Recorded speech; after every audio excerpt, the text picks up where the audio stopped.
Dan byrne-mccullough. I'm a composer and a guitar player. And I'm Chris Geehan, the other half of Hyperduck Soundworks. I play piano, percussion. We work as a two-man team on video game music and sound design. Dan and I studied together from about 2005, and then in 2007 we headed over to England to do an honours degree in jazz. And in the first year I had met a friend online who was just into a band that I was into on this forum, and he knew I was a musician. He was like, one day I might ask you to do a soundtrack for a game. I was like, yeah, sure, whatever. Just didn't think the favour would ever be called in, but it did get called in. And Dan and I were living together at the time. I was just like, do you want to try this? Like, it was the deep end. Like, we jumped right in. We hadn't a clue what we were doing. Then the game came out and it got like hundreds of thousands of views, like the trailer on YouTube, and it started winning awards for best freeware game of the year, which is like just a free game but produced by an independent developer. And we just thought we could entertain the idea for the next couple of years and see if it's a realistic profession. And then in 2009 we found a guy who was making a game called Dust: An Elysian Tale, and basically asked him if he needed someone, and he did. And long story short, he took us on.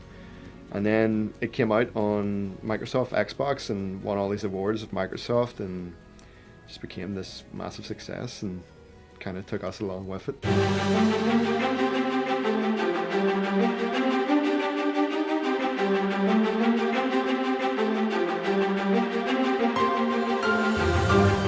When we both came home at first, we were both trained as musicians. We were going to be performers or teachers, educators, all sorts. And the game music thing was just another little aspect of our creative practice. So at first it wasn't going to be absolutely everything, I don't think, but we soon found within about a year or two, we could just build it up, and it turned into the main income for us. So we were pretty much able to focus on that entirely. For Dust, for example, Dean Dodrell, the developer, he knew a lot about what he wanted musically, but he also knew how not to constrict the creative process on our side. Initially, he gave us a lot of guidance, and basically how it worked was he would maybe show us some artwork from, say, one of the levels in the game, and then he would maybe throw us a few tracks from a soundtrack, and it wouldn't just be, I like this track, make it like that track. It would be, listen to 4 minutes 32 seconds in.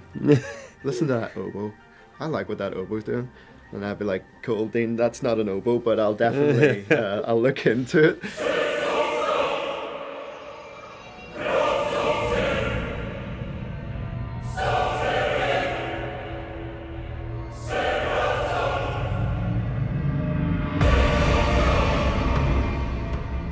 Sometimes, unfortunately, a lot of the times it'll be towards the very end of a project, of a game's creation, when they go, oh, we need to get audio or we need music, so they'll come to you at the last minute, and that's more difficult.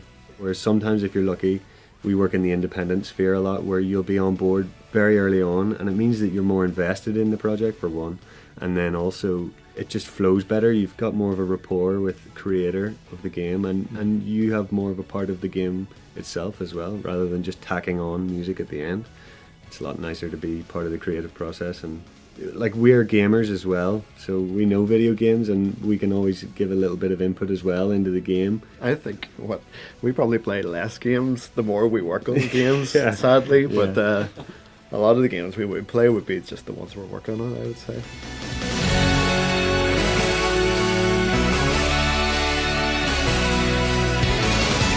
It's great just to have the internet now, so you take it for granted, absolutely, but we could not do our job right now without the internet. Nearly all of our clients have been overseas. Most of them we never meet at all. The only times we ever get to meet a client usually is when we're going to, say, Game Developers Conference. There's a bit of a gaming development community coming up now in Northern Ireland, which is good to see. I mean, I think we were a little bit behind, certainly, in a lot of the technology and taking up of game development, but you're starting to see a lot of small teams coming together now, because it is possible.